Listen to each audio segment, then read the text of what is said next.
Friends, మనం APPSC group 2 screening test previous year questions చూస్తున్నాం కదా. నెక్స్ట్ క్వశ్చన్ చూద్దాం. నెక్స్ట్ క్వశ్చన్ వచ్చి, who founded the Indian society of oriental art to revive ancient art traditions of India? మనకి ఇక్కడ ఒక question ఇచ్చారు. ఆ క్వశ్చన్ ఏంటంటే, మనకి మోడర్న్ ఇండియన్ హిస్టరీలో మనకి ఇండియన్ నేషనల్ మూమెంట్ ఉంటుంది కదా, దాంట్లో మనకి ఆర్ట్లో మనకి ఎలా ఉపయోగపడింది మనకి ఇండియన్ నేషనల్ మూమెంట్కి అనే టాపిక్ నుంచి ఈ క్వశ్చన్ అనేది వచ్చిందనమాట. Especially paintings. ఈ paintings Indian society of oriental art అనేది బెంగాల్ స్కూల్ ఆఫ్ ఆర్ట్కి సంబంధించిందనమాట. మనకి బెంగాల్ స్కూల్ ఆఫ్ ఆర్ట్ని మనకి ఫేమస్ చేసింది ఠాగూర్ ఫ్యామిలీలో ఎవరు అనేది మనకి ఈ క్వశ్చన్ వచ్చిందనమాట. ఠాగూర్ ఫ్యామిలీలో మనకి అందరి గురించి తెలుసుకోవాలి, ఎందుకంటే వాళ్ళు మనకి దేశానికి ఎంతో సేవ చేశారు. అంతేకాకుండా మనకి ఫేవరెట్ టాపిక్ అనమాట. యూపీఎస్సీలో కానీ ఏపీపీఎస్సీలో కానీ ఠాగూర్ ఫ్యామిలీ నుంచి ఒక క్వశ్చన్ వస్తుంది, లేదంటే ఆప్షన్స్ ఎలిమినేట్ చేయడంలో కూడా మనకి యూజ్ అవుతుంది. సో అందరి గురించి ఒక జనరల్ ఐడియా అనేది తెలుసుకోండి. సో ఫస్ట్ మనకి తెలిసిందే రవీంద్రనాథ్ ఠాగూర్ తెలియకుండా ఎవరుండదు. రవీంద్రనాథ్ ఠాగూర్ గారు మనకి జనగణమన, మన నేషనల్ యాంథమ్ రచించింది రవీంద్రనాథ్ ఠాగూర్. సో మనకి పాలిమ్యాథ్ అనమాట, అంటే సకల కళ కోవిదుడు అనమాట. సో మనకి రవీంద్రనాథ్ ఠాగూర్ గారు మనకి ఆర్టిస్టు, రైటరు, లిరిసిస్టు, మ్యూజిషియన్ అని Nobel laureate, first non European to receive the Nobel prize in literature. So మనకి Indian society of oriental art founded చేయలేదు రవీంద్రనాథ్ ఠాగూర్. ఆప్షన్ ఎలిమినేట్ అయిపోతుంది. నెక్స్ట్ అభినంద్రనాథ్ ఠాగూర్ పెయింటర్ అనమాట. సో బెంగాల్ స్కూల్ ఆఫ్ ఆర్ట్కి Indian society of oriental ఆర్ట్ని found చేసింది అభినంద్రనాథ్ ఠాగూర్, వాళ్ళ brother Gaganendranath Tagore. So మనకి option వచ్చేసింది, ఆప్షన్ 2 అభినంద్రనాథ్ ఠాగూర్. నెక్స్ట్ ద్వారకనాథ్ ఠాగూర్ గారు ఇండస్ట్రియలిస్ట్ అనమాట, అంటే ఎర్లీ ఇండస్ట్రియలిస్ట్. మన భారతదేశంలో పారిశ్రామికరణ ప్రోత్సహించిన వారిలో ప్రముఖులు మనకి ద్వారకనాథ్ ఠాగూర్ అనమాట. సో నెక్స్ట్ దేవేంద్రనాథ్ ఠాగూర్ గురించి తెలిసిందే. రవీంద్రనాథ్ ఠాగూర్ గారు నాన్నగారు. బ్రహ్మ సమాజ్ మనకి రాజా రామ్మోహన్ తర్వాత బ్రహ్మ సమాజ్ని నడిపించింది ఎవరంటే దేవేంద్రనాథ్ ఠాగూర్. తత్వబోధిని సభ, సో అవన్నీ చూసుకోండి. సో మనకి ఆన్సర్ వచ్చి Abanindranath Tagore, Indian society of oriental art. ఎందుకు ఇది? మనకి ఏన్షియంట్ ఆర్ట్ ట్రెడిషన్స్ని రివైవ్ చేయడానికి. సో ఇది రివైవలిస్ట్ ఆర్ట్ ఫామ్స్ అనమాట అభినంద్రనాథ్ ఠాగూర్ గారివి. మనం చూద్దాం పెయింటింగ్స్ కూడా. సో మనకి ఇది ఫేమస్ పెయింటింగ్ భారత మాతది. మనకి అసలు నేషనలిజం, ఇండియాలో నేషనలిజం అంటే మనమంతా ఒకటే, మనమంతా భారతీయులమే, హిందువులు, ముస్లింలు, సిక్కులు కాదు, మనమంతా భారతీయులు, మన భరతమాత అని ఒక ఐడియా ఉండడానికి ఒక పెయింటింగ్ ఉండాలి. సో ఆ పెయింటింగ్ని మనకి స్వదేశీ మూమెంట్ టైంలో ఇన్స్పైర్ అయ్యి అభినంద్రనాథ్ ఠాగూర్ గారు బంకిం చంద్ర చటోపాధ్యాయ గారు రాసినటువంటి వందే మాతరం ఉంటుంది కదా, దాంట్లో నుంచి వందే మాతరం మనకు తెలిసిందే. నెక్స్ట్ ఆనందమఠలో నావల్లో కూడా దాన్ని చేరుస్తారనమాట. దాంట్లో ఉన్న భావాలను తీసుకొని అభినంద్రనాథ్ ఠాగూర్ గారు భరతమాత పెయింటింగ్ వేస్తారనమాట. మీరు ఇక్కడ పెయింటింగ్ అబ్జర్వ్ చేయండి, ఒక యోగిని లాగా. సో ఇది మనకి తెలుగులో కూడా ఉంటుంది, చూసుకోండి. యోగిని లాగా అంటే అసెటిక్, అంటే మనకి పవిత్రంగా, నిర్మలంగా, ఆధ్యాత్మికంగా, దైవికంగా ఉండేటట్టు మనకి చిత్రిస్తారనమాట అభినంద్రనాథ్ ఠాగూర్.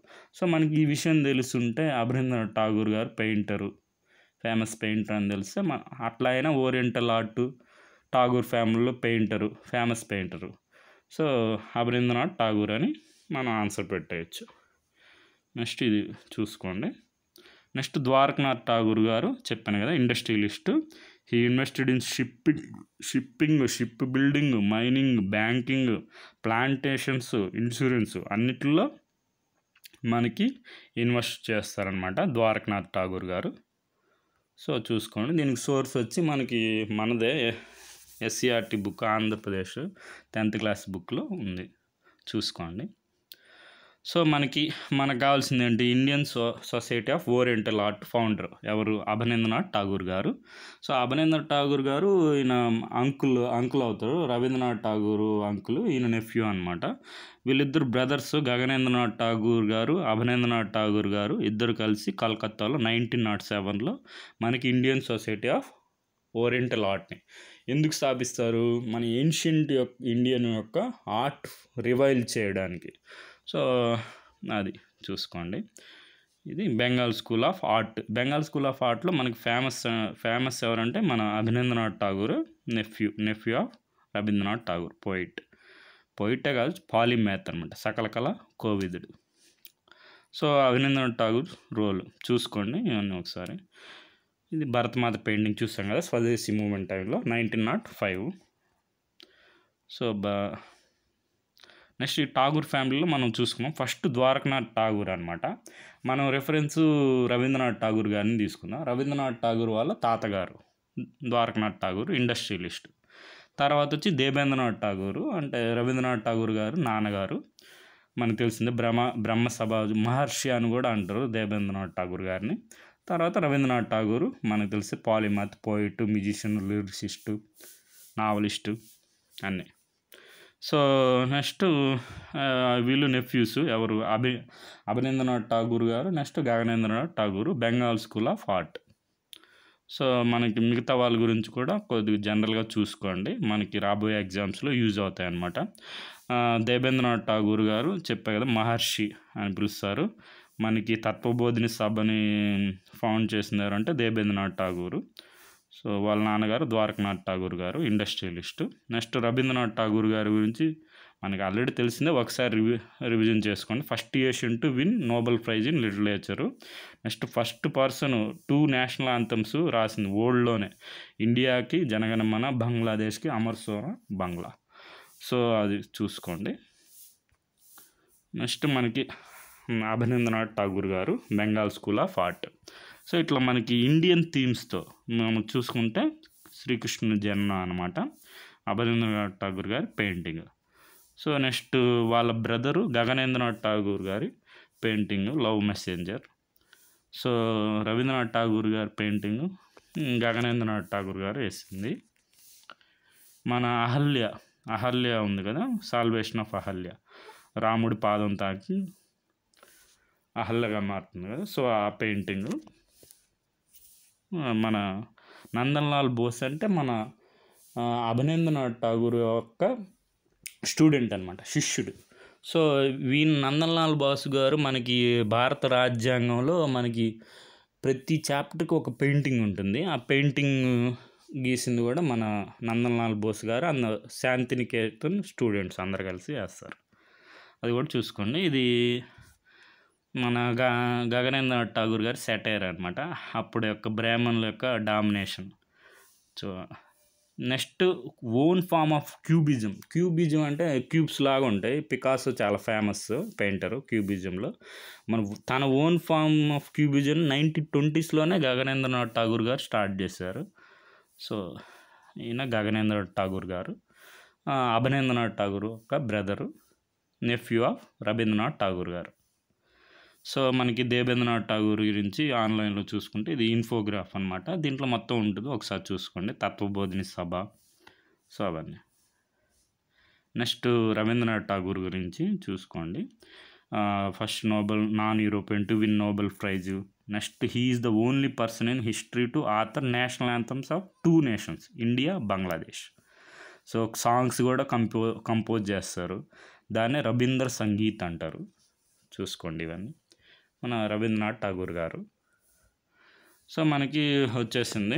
ఇప్పుడు ఒకసారి చూసుకోండి question, Indian society of oriental art అనగానే మనకి ఎవరు గుర్తు రావాలి? ఠాగూర్ ఫ్యామిలీలో అభినందనాథ్ ఠాగూర్ లేదంటే గగనేంద్రనాథ్ ఠాగూర్ గారు గుర్తు రావాలి. సో మిగతావన్నీ రవీంద్రనాథ్ ఠాగూర్ గారు poet, lyricist, music composer, painter కూడా రవీంద్రనాథ్ ఠాగూర్ గారు. So Abanindranath Tagore Bengal art of స్కూల్ని ఫేమస్ చేసింది అభినందనాథ్ ఠాగూర్ ఇండియాలో. సో కాబట్టి మనకి ఆన్సర్ అభినందనాథ్ ఠాగూర్ అవుతుంది. 1907లో మనకి Indian society of oriental art అనేది స్థాపిస్తారు కలకత్తాలో. వాళ్ళ బ్రదర్ కూడా గగనేంద్రనాథ్ ఠాగూర్ ఇద్దరు. సో అది ఉన్నా కానీ ఆప్షన్ కూడా పెట్టచ్చు. ద్వారకనాథ్ ఠాగూర్ గారు వచ్చి ఇండస్ట్రియలిస్టు, దేవేంద్రనాథ్ ఠాగూర్ గారు వచ్చి మనకి బ్రహ్మ సమాజు, నెక్స్ట్ తత్వబోధిని సభ, నెక్స్ట్ బ్రహ్మధర్మ అని ఒక బుక్ ఉంటుంది. అంటే సెలెక్టెడ్ ప్యాసేజ్ ఆఫ్ ఉపనిషత్తులో మంచి మంచి ప్యాసేజ్లని తీసుకొని ఒక బుక్లా ఫామ్ చేస్తారు. దాన్ని బ్రహ్మధర్మ అంటారు. అది కూడా దేవేంద్రనాథ్ ఠాగూర్ గారే రచించారు. సో ఇవన్నీ ఒకసారి చూసుకోండి. సో ఈ టాపిక్ ఏంటి, మనకి అసలు మోడర్న్ ఇండియన్ హిస్టరీలో మనకి ఇండియన్ నేషనల్ మూమెంట్ ఉంటుంది. దాంట్లో various stages, important contributors and contributions from different parts of the country. Important కాంట్రిబ్యూటర్స్లో మనకి ఠాగూర్ గారి ఫ్యామిలీ అనేది చాలా ఇంపార్టెంట్ అనమాట. మనకి ఆప్షన్స్ ఎలిమినేట్ చేయడంలో కూడా యూజ్ అవుతుంది. సో చూసుకోండి రాబోయే ఎగ్జామ్స్కి. సో మనం ప్రీవియస్ ఇయర్ క్వశ్చన్స్ అన్నీ ఒకసారి చూద్దాం. సో మనకి అమర్ సోనార్ బంగ్లా రాసింది ఎవరు? రవీంద్రనాథ్ ఠాగూర్. సో మనకి పెయింటింగ్స్ ఆఫ్ అభినందనాథ్ ఠాగూర్ అనేవి చెప్పాం కదా, revivalist of ancient Indian art. So revivalistic. So next మనకి మదనపల్లిలో ఏం జరిగిందంటే రవీంద్రనాథ్ ఠాగూర్ గారు నేషనల్ యాంథమ్ని బెంగాలీ నుంచి ఇంగ్లీష్లోకి ట్రాన్స్లేట్ చేస్తారు. సో అది ఒకసారి చూసుకోండి. నెక్స్ట్ మనకి నైట్హుడ్ని కూడా రవీంద్రనాథ్ ఠాగూర్ గారు ఇచ్చేస్తారనమాట. ఎందుకు? జలియన్ వాలాబాగ్ మాస్కర్ని వ్యతిరేకిస్తూ. సో చూసుకోండి. సో అమర్ సోనార్ బంగ్లా ఇది నేషనల్ యాంథమ్ బంగ్లాదేశ్. నెక్స్ట్ మనకి ఇన్స్పిరేషన్ ఎవరంటే సత్యేంద్రనాథ్ ఠాగూర్ గారు first Indian to join the Indian civil service అనమాట. 1863లో జాయిన్ అవుతారు. So elder brother Rabindranath Tagore గారి ఎల్డర్ బ్రదర్, అన్నయ్య. సో ఇది చూసుకోండి. ఇది కూడా సోషల్ యాక్టివిటిజంలో కూడా జాయిన్ అవుతారు. సో చాలా లాంగ్వేజెస్ వచ్చనమాట సార్కి. చూసుకోండి. సత్యేంద్రనాథ్ ఠాగూర్ గారు first Indian to join the Indian civil service 1863లో జాయిన్ అవుతారు. సో ఆ ఇయర్ ఇంపార్టెంట్, గుర్తుపెట్టుకోండి. సో మనకు ఆల్రెడీ ఒక క్వశ్చన్ వచ్చింది, ఈ ఈవెంట్స్లో ఏది ముందు జరిగింది? మనకు తెలుసు సత్యేంద్రనాథ్ ఠాగూర్ గారు ఇండియన్ సివిల్ సర్వీస్లో జాయిన్ అయింది 1863లో. సో కానీ దానికంటే ముందు ఇది దీనబంధు మిత్ర గారు నీలదర్పణని 1860లో రాస్తారనమాట. సో అది ఒకసారి చూసుకోండి. సో అది ఆన్సర్ అవుతుంది. మనకి ఆప్షన్స్ ఎలిమినేట్ చేయడంలో యూజ్ అవుతుంది. So okay friends, thank you for watching.